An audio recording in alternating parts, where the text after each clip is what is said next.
Greetings, everyone. My name is Julia DeMarines. I'm going to be talking about the morality of interstellar messaging. It is my great honor and pleasure to be the first speaker. I think I'm the first speaker, but probably the last video uploaded. Sorry, Kelly.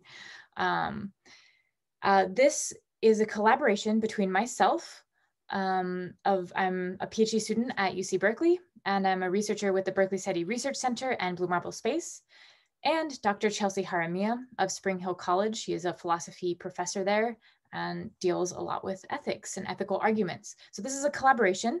This is, again, I mentioned, based off of a chapter that we wrote for an ethics chapter in a book that I'll talk more about later. But this is mostly representing Dr. Chelsea Jaramillo's work. I'm going to be doing my best as a scientist to communicate the ethics and philosophy that we wrote about.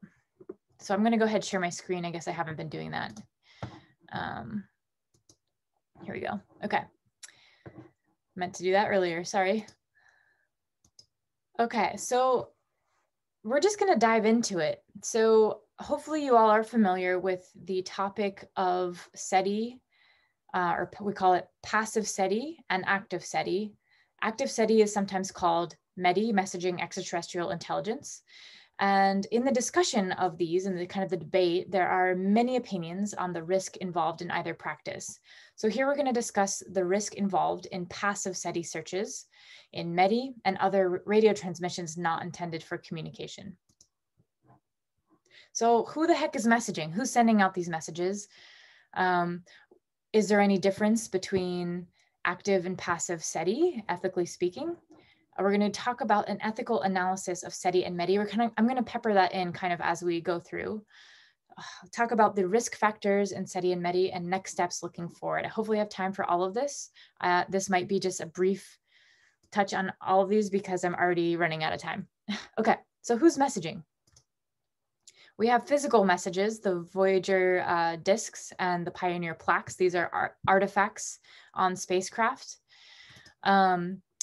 More traditionally, we think of messaging using electromagnetic messages or waves to communicate. So we transmit, we are listening for ET to call home with our radio telescopes. We're also looking for laser pulses. And we could also message in either one of these forms of electromagnetic radiation. So let's go through this. We have cell phone towers and TV that are, I want you to pay attention to the right side of this. This is how far away these signals are detectable by a square kilometer array. That's the size of your telescope. So our broadband signals don't get out that far. Our TV carriers get out to about 50 light years. Our Arecibo radar pinging for nearby asteroids, rest in peace Arecibo, get out to about 200,000 light years away. We have military radar. We communicate with our deep space network, our deep space satellites through our deep space network. So those are quite powerful. We've sent some intentional messages through Yevpatoria telescope in the Ukraine. And another example, just to throw in another example of a METI transmission, is the lone signal at one of these radio telescopes. Didn't get out very far, but these are just some examples. We've had powerful METI messages. This is the Arecibo, was quite famous. The Arecibo message is 1974, sent from the Arecibo telescope. And we've had more recent ones, Cosmic Call. We've sent the Across the Universe song. In 2008, this was Sonar D. This was from a music festival. And then there's METI International, who's doing some of their own transmissions. I don't know the latest on what exactly they are doing, but it is a more recent development of active SETI transmitting messages. So let's take a look at some of the arguments, kind of pro and con active and passive SETI searches. So they're not ethically identical. And the intent of the message, or excuse me, the intent of either SETI searches or METI searches depends on how the search was carried out. So let's talk a little bit about risk for each one. Of course, there is risk for either. If we do detect a signal with SETI, well, there is increased risk that we're going to engage with another entity. So if we didn't listen, then it would probably be less risky, perhaps. But we think it is less risky than METI. So we believe that METI is inherently risky because it is more risky to announce our presence than to take a back seat and have a passive search. There's an argument by Adam Corbett that says that there is no clear and present danger in regards to METI. He's a METI proponent. But we wanted to break that down a little bit. Just wanted to say that inherent risk is different than clear and present danger. So for example, there is, anytime you drive in a car, there's risk, right? You could get in an accident, but as you're driving, there's no clear and present danger at that moment. The clear and present danger really depends on the conditions at the time. So it could be like inclement weather, a snowstorm, New Year's Eve, maybe drunk drivers, you don't want to drive. So the risk could be higher in certain situations. So we need to know the conditions to decide if there are clear and present danger.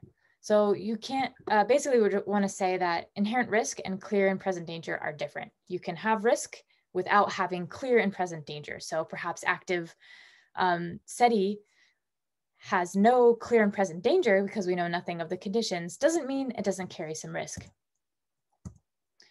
So let's talk a little bit about the intentions of each program. SETI hopes to discover life, and SETI gives us the opportunity to assess the risk before engaging. We are also currently, at the same time, exhibiting unintentional radio leakage. It's independent of SETI, but just wanted to mention that. Successful passive searches do not guarantee the detection of our presence in the way that successful active searches do. And what I mean by that, well, to be a successful METI search, it hopes to elicit a response. But by doing this, by engaging in this way, it inhibits our ability to assess the risk before engaging. So this is an analogy of perhaps one of those camera doorbells where you can assess the risk before allowing a stranger to enter your house. Say it's Halloween, do you want this adorable skeleton to enter your house, and you can give them candy. Whereas METI basically leaves the door open with candy saying, hey, come here, and you might have an unintended harmful visitor. So there is, when we think of risk, the risk of harm of a bad experience, a bad condition, that there is clear and present danger is kind of, these doomsday things with aliens being bad. So there's a big risk of harm.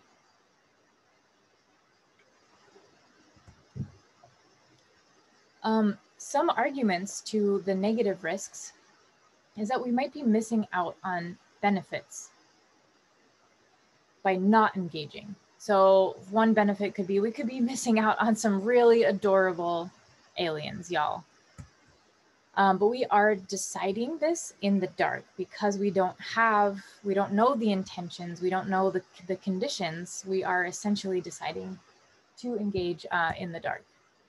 So some philosophers cite the precautionary principle, and these two philosophers, Bedau and Triant, say this: say this about the precautionary principle: do not pursue a course of action that might cause significant harm, even if it is uncertain whether the risk is genuine.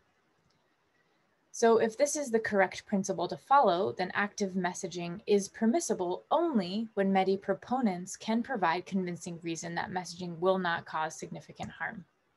But sometimes we need to interact with the new insert blank here, the new thing, to assess the risk. If we didn't take any risk, we wouldn't develop new technologies, we wouldn't develop new drugs, new kind of groundbreaking discoveries. So sometimes we have to interact with the thing, the blank, to assess the risk. Wanted to bring up time. So another argument is that it seems like there's really no one out there. We haven't had any positive SETI results yet. So it seems like the risk of messaging is low. If you're thinking about the Fermi paradox, we haven't found anyone out there. Maybe we're the only ones. So it seems like perhaps the risk is low. However, there's still this non-zero risk, meaning that contact with extraterrestrials could pose an existential threat to all of humanity, and vice versa. We could be missing out on a potential benefit. However, due to the vast distances between stars, interstellar communication is kind of intergenerational unless we have neighbors at the Alpha Centauri, Alpha Proxima star that's only 4.2 light years away. But so far we don't think that's true unless the trisolarians are real, if you're familiar with the three-body problem. But because it's intergenerational, that means the risk can be put on future generations of humans. And future humans morally matter. They cannot speak for themselves because they yet do not exist. So even if the risk is low, it is there. So as Kelly Smith says, we simply cannot rule out an existential risk to all of humanity, indeed to all life on Earth. In other words, there is some chance that METI could result in what would literally be a form, from a terrestrial's perspective, the worst possible outcome. So do we want to engage with something that's the worst possible outcome? So what if I gave you a box of chocolates and said, there's one that could just really kill you? Would you take the risk because it might be low? Would you put it in a, what do you call it, time capsule for your kids to open, even though you know one of those chocolates might be dangerous? So just some things to think about, that just because it might not seem like a risk to us right now, it will impact future generations, whether it's a benefit or a harm. So even small risks could have great harm and justify constraints. Quote from a paraphrase from a philosopher named Alistair Norcross. So we do protect ourselves from risk as much as possible. We have airbags in our cars, safety checks. How would you feel driving your kid if you have kids, or a family member in a car that had an airbag that had a recall? Probably wouldn't, you would want to really get that checked out. Or say your airplane decided to skip its safety checks. How would you feel? So even small risks, your airplane's probably not going to crash. You're probably not going to crash, even if you don't wear a seatbelt, but there's still that risk there. So let's go back to this planetary radar. It's quite loud speaking, but is it risky? If it's unintentional radio radar, we call this planetary radar. So we are literally pinging the nearby space for nearby asteroids because we don't want to end up like the dinosaurs. However, it's kind of a catch-22. Oh, that's my alarm. I think I have one more minute, hopefully. It's a catch-22 because while these transmissions are very, very powerful, it is protecting us from, it is giving us a clue to whether or not we could be obliterated like the dinosaurs. So planetary radar is addressing the potential harm of an asteroid collision. It's a very specific harm. Versus METI, that's not mitigating a potential threat. There's no potential threat of an alien warfare. So I'm going to finish up really fast. So ethical proposals for the road ahead. Sorry for all the text. Ethicists maintain that humanity is generally getting more moral. So we're moving away from things like slavery, genocide, colonialism, etc. We're moving away from things like hierarchies and moving towards equity, inclusion, increasing welfare, diversity, the buzzwords that we're especially hearing right now. We're moving towards those. So we think that there should be some more inclusivity in these messaging practices. So perhaps a call for oversight or regulation, more inclusive debates before messaging occurs. Jason T. Wright says, this will preserve our options in the future. Regulations on METI can be reversed, but signals in space cannot be taken back. So looking forward, hopefully I'm not too over time. If consensus and regulations are not achievable now, then perhaps we could talk more about this inclusivity and developing the best practices as a good alternative. So that means involving humanists, social scientists, philosophers, astrobiologists, the whole gamut, to have careful deliberation, representative debate and oversight, and work towards achieving a consensus on whether or not we want to send messages, whether or not we should. I think I just said that. But I think the main point here is that it's not really an inclusive practice. The folks doing the active SETI aren't involving the global. It's not a global conversation. So we recommend moving towards that as best we can, because we're all in it together. So again, I mentioned this was a kind of breakdown of a chapter in the astrobiology, science, ethics, and public policy called An Ethical Assessment of SETI, METI, and the Value of Our Planetary Home. For further inquiry, contact Dr. Chelsea Haramia, especially the philosophy stuff, or me for the SETI stuff. Okay, thank you so much for your time. Hopefully I didn't go over too much.